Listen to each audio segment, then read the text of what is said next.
Hi, Reddit. My life is a bit chaotic right now and I need your help. So I, Astrid, 33, female, have been married to my husband, Kenji, 33, male, for 7 years. Since then, we had been struggling to get pregnant because of fertility issues. It was an emotional roller coaster. Months of trying negative pregnancy tests, doctor appointments, and just feeling like my body was failing me. It wasn't easy on our marriage either. We both wanted kids, and even though Kenji was always supportive and told me it wasn't my fault, I couldn't help but feel like I was letting him down. And if that wasn't enough, my mother-in-law, Lena, 57, female, made sure to make things worse for me. She had never liked me, not even before Kenji and I got married. To her, I was never good enough for her precious son. She came from a traditional family, and I guess she expected Kenji to marry someone more, I don't know, obedient, submissive, someone who would dedicate her whole life to serving her husband and raising children. I don't know what exactly she wanted, but it was very clear that I wasn't it. She had this way of making me feel unwelcome without actually saying it outright. She wouldn't insult me directly, but she would always find little ways to put me down. Backhanded compliments, comparisons to other women Kenji had dated before me, weird little jabs about how I wasn't raised right because I didn't know how to cook traditional dishes the way she did. And honestly, at first I tried really hard to win her over. I thought maybe if I was kind enough, if I put in enough effort, she would warm up to me. She didn't. Then, after we got married, the baby talk started almost immediately. Every time we saw her, she would make comments about how it was a wife's duty to give her husband a child, or how a family isn't complete without children. It wasn't even subtle. And when we started having trouble conceiving, she took it as proof that I was a failure. She never outright said it, but I knew she blamed me. I remember one time we were having dinner at her house and she looked me dead in the eye and said, "Some women are just naturally fertile. Others, well, it's a struggle, isn't it?" Like, ma'am, I was sitting right there. I knew what she was implying. And Kenji would always try to smooth things over, telling me to just ignore her or that she didn't mean it like that. But I knew better. So for years, I dealt with this. Her passive-aggressive comments, her disappointment, the constant pressure, and then finally 3 years ago I got pregnant. It was the happiest moment of my life. I can't even put it into words how much I wanted that baby. After all the struggles, the heartbreak, the tears, I finally had a little life growing inside me. I thought maybe this would change things. Maybe Lena would finally accept me. Maybe she would finally see me as part of the family. Yeah? No. If anything, it felt like she resented me even more after I gave birth. I don't know if she was upset that I had proven her wrong or if she just genuinely hated me that much, but she barely even acknowledged her grandson. She didn't dote on him the way most grandmothers do. She didn't offer to help or visit often. She just didn't care, and that hurt. Not for me. I had already given up on having a good relationship with her, but for my son. I remember thinking that maybe she just needed time. Some people don't bond with babies right away, right? So I gave her space, hoping she would come around, but nope. Even when she did see him, she was distant and uninterested. She wouldn't hold him unless she had to, and she never talked about him the way other grandmothers gushed over their grandkids. It was so obvious that she didn't like me, but I never thought she would take it out on an innocent baby. However, last year, we found out that our son has Gilbert syndrome, which, if you don't know, is a condition where the liver doesn't process bilirubin properly. It's not life-threatening or anything serious. Basically, his body just has a harder time breaking down bilirubin, which can sometimes cause mild jaundice. But other than that, he's a perfectly healthy kid. We only found out because he was sick with a random virus, and during a routine blood test, the doctor noticed his bilirubin levels were slightly elevated. After a few more tests, they diagnosed him with Gilbert's. At first, I was really scared. I mean, anytime a doctor tells you that your child has some kind of condition, your mind immediately jumps to the worst case scenario. But after the doctor explained everything, I felt so much better. It turns out that a lot of people have Gilbert syndrome and don't even know it because it doesn't really affect them in their daily lives. The doctor literally told us, if you had to pick a medical condition to have, this is one to pick because it's basically harmless. It was a relief to know that it wasn't something that would impact my son's life in any major way. But of course, Lena had to make it a big deal. When we told her about the diagnosis, she acted weirdly. She didn't react the way I expected, and instead of asking questions or expressing concern like a normal grandmother would, she just kind of frowned. Then she asked, "Are you sure it's nothing serious?" And I reassured her again and again that the doctor said it was harmless. But she kept pressing. "This doesn't run in our family," she said, as if that somehow meant it must have come from me. She had this tone like she was accusing me of something, like I had somehow tainted her bloodline. I should have known right then that she was going to make this into a bigger issue than it really was. A few weeks later, I started getting random calls and texts from distant relatives, people I barely even talked to, and they were asking me if my son was okay, if he was really sick, if he was going to be all right. And some of them sounded genuinely worried, which confused me because, again, Gilbert syndrome is not a big deal. I was polite at first, just explaining the condition to them like I had to Lena. But the more calls I got, the more I realized something wasn't right. Then one of my cousins finally let it slip. She said, "Aunt Lena told us that your son has a serious liver problem." I was livid. This woman who had never even cared about my son, who barely interacted with him, was now out here telling people that he was sick, that he had some terrible liver disease, and the way she said it like it was some tragic thing that would ruin his life. I couldn't believe it. She was literally making my child seem like he was some fragile, sickly kid, when in reality he was perfectly fine. It was so frustrating. I had to go out of my way to clear up this ridiculous rumor, explaining over and over again that no, my son was not sick. No, this was not some genetic curse, and no, there was nothing wrong with him. I had to turn it into a walking medical pamphlet, explaining Gilbert syndrome to people who should have just minded their own business in the first place. I confronted Lena about it, of course, and I asked her why she was telling people that my son had some serious liver condition when she knew very well that wasn't true. And do you know what she said? She just shrugged and said, "I was just worried. People asked and I told them what I knew." As if she didn't blow the whole thing out of proportion. As if she wasn't the reason people were calling me non-stop, acting like my son was on his deathbed. And the worst part was that she didn't even apologize. She didn't even seem to think she did anything wrong. During this time, I would also get into fights with Kenji because he would never say anything to Lena. I always had to be the bad guy every single time she did something cruel or overstepped. It was on me to bring it up. And whenever I did, Kenji would brush it off like it was nothing. He would tell me that his mom was just old and confused, or that I was overreacting. He made it seem like I was imagining things, like I was the one making a big deal out of nothing. It drove me insane. How could I be imagining things when she was literally out there telling people that our son had some kind of serious liver disease? How was that just her being worried?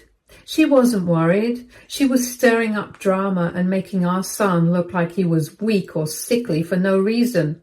But no matter how much I tried to explain this to Kenji, he never saw the problem. I hated how blind he was to his mom's actions. It wasn't just this one incident, it was everything.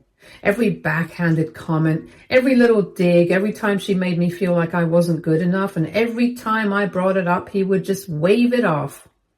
"That's just how she is," he'd say. Or worse, "She doesn't mean anything by it." I think that's what hurt the most. It wasn't just that Lena treated me like I was some outsider. It was that Kenji never stood up for me. He never defended me, never told her to stop, never even acknowledged that she was treating me unfairly. And now, even when it was about our son, he still refused to see the problem. But then things took a weird turn. See, Kenji's dad, my father-in-law Callum, 68 male, is a rich guy.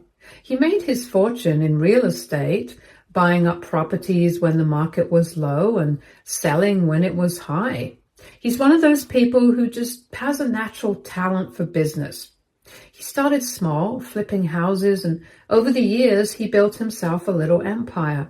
Now he owns multiple properties, rents them out, and basically lives a very comfortable life. Anyway, 2 weeks ago, we had a dinner party for Caleb and Lena's anniversary. It was a fancy event, one of those gatherings where everyone dressed up, ate expensive food, and pretended everything was fine even when it wasn't. I wasn't exactly looking forward to it, but I went for Kenji's sake, and that's when I found out what Lena had been saying behind my back.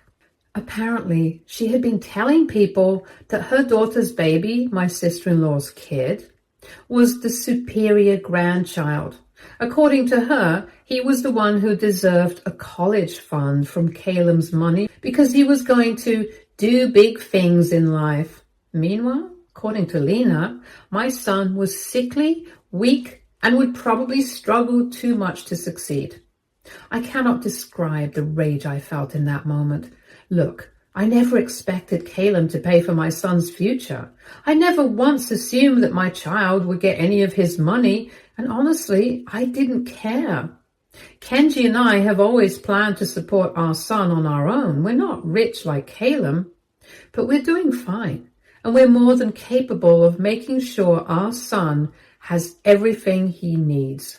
But what I did care about was Lena putting my child down. I cared about the way she spoke about him, as if he was lesser, as if he wasn't worth investing in because he had Gilbert syndrome, which, again, is a completely harmless condition. The way she talked about him made my blood boil. So I did something I normally wouldn't do. I confronted her. Right there, in front of everyone, I stood up, looked her dead in the eye, and asked, "Did you really say that my son doesn't deserve a future because of a harmless genetic condition?" The entire room went silent. People stopped eating, forks halfway to their mouths, just staring. Lena, of course, tried to play dumb. "I was just being logical," she said with that fake innocent expression she always used when she got caught. "Your son has a condition, Astrid. It's not my fault that I'm thinking ahead." As if my son was doomed to fail in life because of something that literally does not affect his intelligence, abilities, or future. I was so angry. I didn't even care that we were in the middle of a fancy dinner party. I didn't care that people were watching. I didn't care that Caleb, Kenji, my sister-in-law, and a bunch of other relatives were sitting there in stunned silence.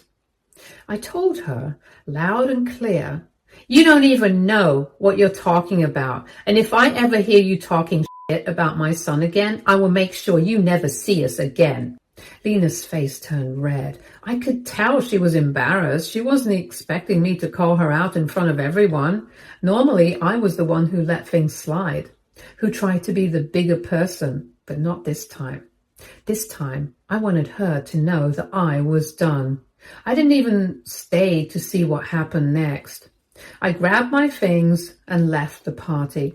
I was too furious to sit there and act like everything was fine. However, last week, I got a call from Caleb. He asked me how I was holding up, how my son was doing, if we were managing okay. I had no idea what Lena had told him, but something was definitely off. Caleb wasn't the type to randomly check in like this. And then he told me that he was setting up a trust fund for all his grandchildren, and my sons would be slightly bigger than the rest because of all the money he would need for his future treatments. I was confused for a second. Treatments? What treatments? I don't know exactly what Lena told him, but clearly she made it sound like my son had some serious medical condition, something that required expensive treatments and lifelong care. And because Caleb, for all his business smarts, is still kind of a hands-off family guy, he didn't bother to double-check with me or Kenji. He just took what Lena said at face value and decided to help. Now, here's the thing. I could have corrected him right then and there. I could have told him that Gilbert syndrome is not a big deal, that my son isn't sickly and that he wouldn't need any special treatments. But I didn't. I kept my mouth shut. Not because I wanted the extra money, but because for once, Lena's meddling actually worked in my favor. She had spent so much time putting my son down, making him seem like he was weak and unworthy compared to my sister-in-law's kid. And now, Caleb was prioritizing my son. He was giving him the bigger trust fund. He was making sure that no matter what, my son had financial security. And honestly, after everything Lena had done, I wasn't about to fix her mistake for her. So I just said, "Thank you, Caleb. That means a lot." I figured that was the end of it, but of course Lena wasn't going to let things slide. The very next day, I got a call from her, and let me tell you, she was livid. She didn't even bother with fake pleasantries. She jumped straight into it. "You need to call Caleb and tell him the truth," she snapped. I played dumb. "The truth about what?" "You know what, about your son's condition. You need to tell him he doesn't need extra money for treatments." "That's fraud, Astrid." "Fraud?" As if I had masterminded some elaborate scheme to steal money from Caleb. As if I was the one who went around spreading lies about my son's health. I took a deep breath and said, "I didn't tell Caleb anything about my son's condition. You did. So if you have a problem with it, maybe you should be the one to call him and fix it." I could feel how mad she was through the phone. She probably wanted to yell at me, but she couldn't because she knew I was right. She was the one who made my son out to be sickly and weak, and now, when it was backfired on her, she wanted me to clean up her mess? Yeah, not happening.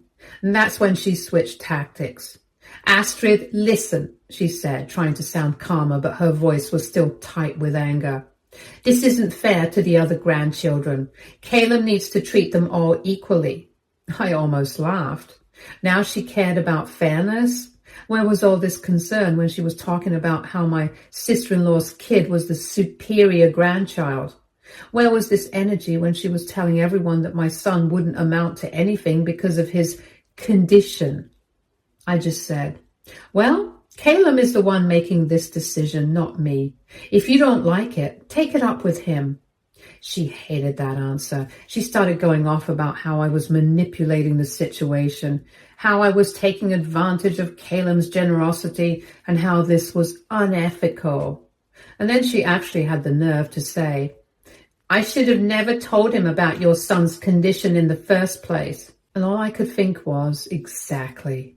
That was the one and only thing we agreed on. But instead of arguing, I just said, "Well, I guess you learned your lesson, huh?" And hung up. I thought that would be the end of it, but nope. Because now Kenji is on my case too. He sat me down and told me that I should call Caleb and tell him to just keep the trust fund the same for all the grandkids. He said it wasn't right for our son to get more money than the others when he doesn't actually need it. And he told me that if I won't tell him, he's going to tell him. Part of me feels guilty, but another part of me feels like, why should I be the one to fix this? Why is it my responsibility to go and undo something that Lena started? I don't know what to do. Should I just let this play out, or should I do what Kenji is asking and tell Caleb to make the trust fund equal? I'd love to hear your thoughts. Update 1. Hi everyone. First of all, thank you for all your suggestions. I read every single one and I really appreciated the different perspectives. But in the end, I actually did exactly the opposite of what most of you suggested. I called Caleb. I told him straight up that my son's condition is not a big deal. He wouldn't need any future treatments. I didn't want there to be any misunderstandings. I didn't want anyone thinking that we were trying to take advantage of him. He told me that he didn't understand, and Lena made it seem like this was a severe condition. She was acting like my son was going to need lifelong medical care. I had suspected that she exaggerated things when she told him, but hearing it confirmed made me so angry. This woman had once again gone out of her way to make my son seem weaker, sicker, and more helpless than he actually is, just so she could push my sister-in-law's kid ahead, just so she could make my son seem like a burden instead of a regular, healthy child. I took a deep breath and said, "This is exactly what she's been doing since I told her about his condition.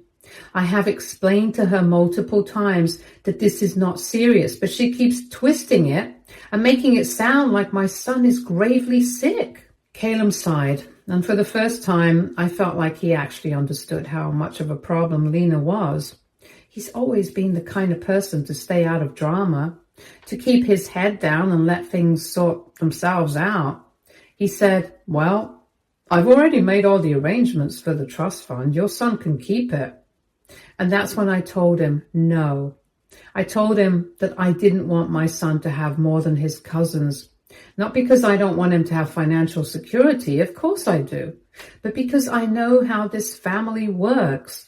My son is already treated differently. He's already seen as the lesser grandchild in Lena's eyes. If he ended up getting more money than the others, it would only give Lena and the rest of the family more fuel to alienate him. I told Caleb, I don't want my son to be pushed out even more. I don't want his cousins to resent him over this.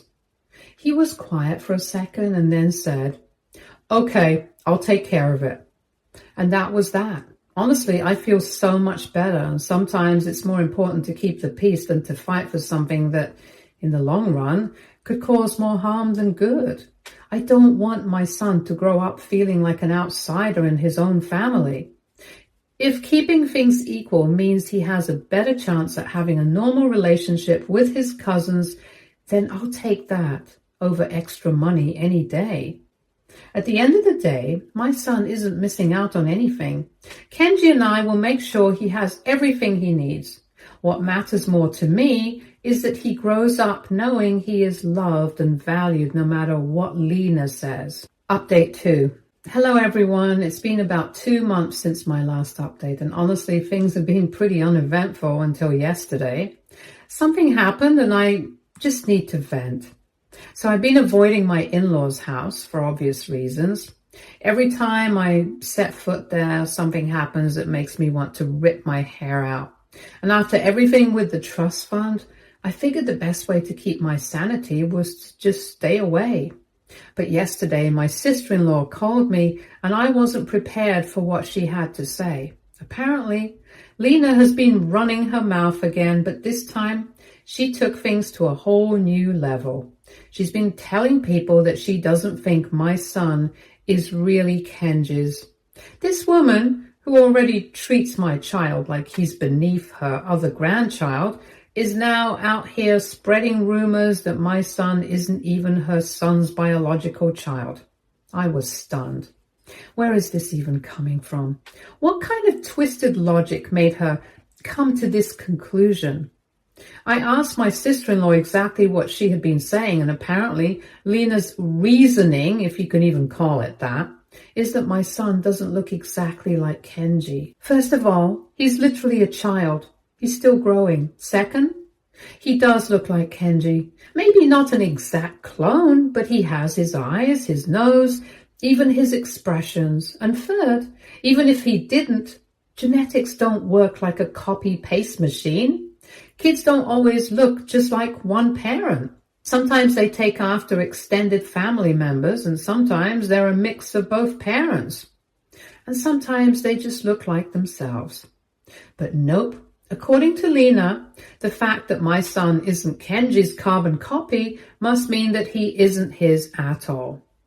I don't even know how to react to this. If I confront her, she'll just deny it, and that's what she does. She'll act all shocked and offended and say she never said that, or that it was just a joke, or that I misunderstood.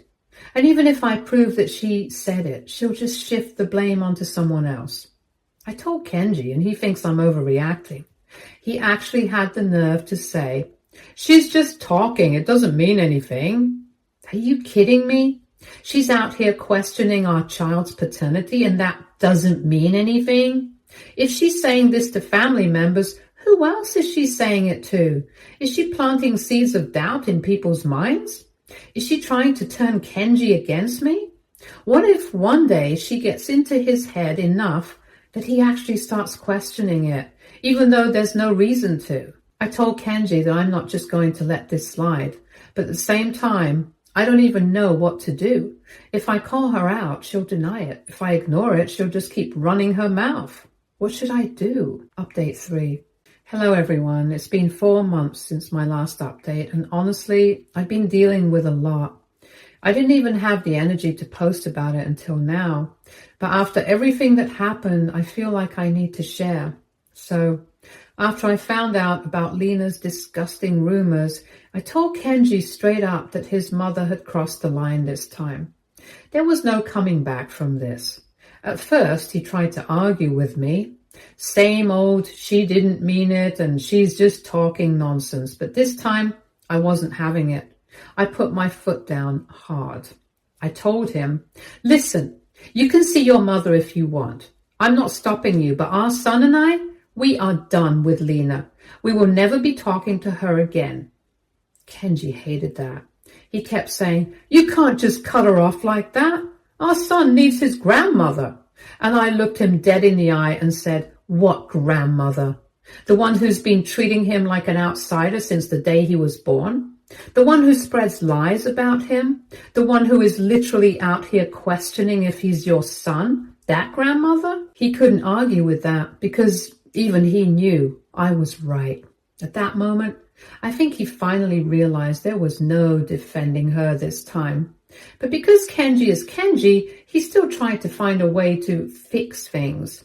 So he arranged a sit down with me and Lena, and I didn't want to do it at all. But I agreed because I figured, fine, let's just get everything out in the open so there's no misunderstanding later. The moment we sat down, Lena went full crazy mode. She didn't apologize. She didn't try to deny what she said. No, she doubled down. She looked me in the eye and demanded that I get a paternity test. At that point, I just snapped. I stood up and told her to get out. I told her that I would never entertain this conversation again, that she had officially lost all access to me and my son, and that she was never welcome in my house again. Kenji tried to say something, but I turned to him and said, "This is the last time this woman is in my home. If you want to be a good husband and father, you'll respect that." He did. For the first time ever, he actually stood by me. He told Lena that until she apologizes and I accept her apology, she and I won't have to be in the same room again. Of course, I have zero plans of forgiving her, even if she does apologize. Some things just aren't fixable, and for me, this is one of them. So yeah, that's where we are now. Kenji still visits her, but he never brings our son. And I never ask about her. It's like she doesn't exist in my world anymore, and honestly, it feels great. Thank you everyone for your advice and support throughout this whole mess. I don't know what the future holds, but for now, I finally feel like I can breathe. Stay tuned for more stories from our girl relationships.